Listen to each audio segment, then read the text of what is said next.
شروع کوم په نامه د خدای چې بخونکی او مهربانه ده. نن غواړم چې تاسو ته د وینې د کموالي په اړه معلومات درکړم. د وینې کموالی یا کمخوني چې ده د مختلفو لاملونو په پایله کې رامنځته کیږي. خو د 80 نه تر 85 په سلو کې د اوسپنې د کموالي په پایله کې رامنځته کیږي.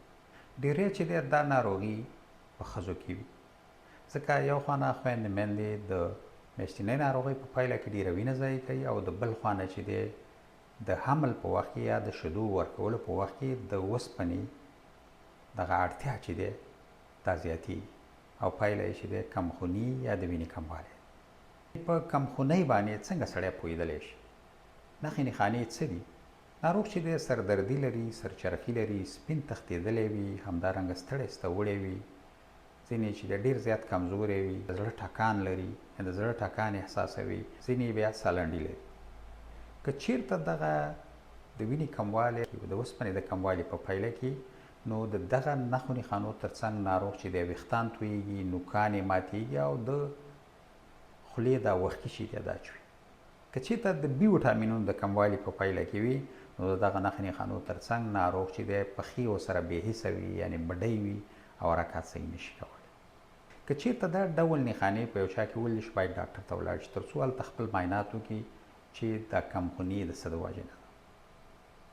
که چېرته مثال تشخیص شي چې د اوسپنې د کموالي د وجې نه ده، نو د اوسپنې ګولۍ شته په مختلفو هېوادونو کې په مختلفو نومونو یادېږي. په جرمني کې د فیروزانول په نامه دي، 100 ملي ګرامه دي، 2 ټیمه خوړل کېږي، یوه میاشت یا یوه نیمه میاشت، او بیا وروسته بیا معاینات کېږي او بیا کتل کېږي چې کمخوني یو ناروغ لري که نه لري. همدارنګه که د وټامینونو په پایله کې بي وټامینونو ګولۍ شته دی، کولی شي د هغې نه سړی ګټه پورته کړي. او نور لاملونه چې وي نو هغه هم باید چې دی درمل شي.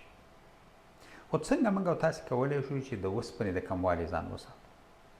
اوسپنه او پروتین چې کوم دی دا په غوښه کې ډېر زیات وي، او همدارنګه چې دی ځیګر په غوښه کې ډېر وي. که چېرته د دې شونتیا نه وي، چون زموږ او ستاسې وطن کې یا هېواد کې غربت ډېر دی، نو تاسې کولی شئ چې د غله دانه په جوارو او غنمو کې چې دی هم اوسپنه او پروتین ډېر دی. همدارنګه په حبوباتو کې لکه لوبیا، نسک، دال، مټر او داسې نور په دې کې چې دی ډېر زیات پروتین او اوسپنه شتون لري.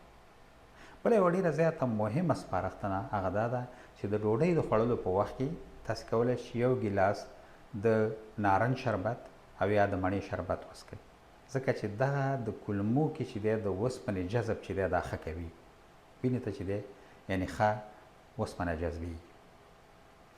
او د بل طرف نه چې دی موږ او تاسې یو رواج دی زموږ چې وروسته د ډوډۍ خوړل نه په سملاسي ډول شین چای څښو، بلکې دا صحیح نه دی د تبادل له نظره. ډوډۍ نه په سملاسي ډول باندې وروسته څښل په کولمو کې د اوسپنې جذب چې دی دا خرابوي.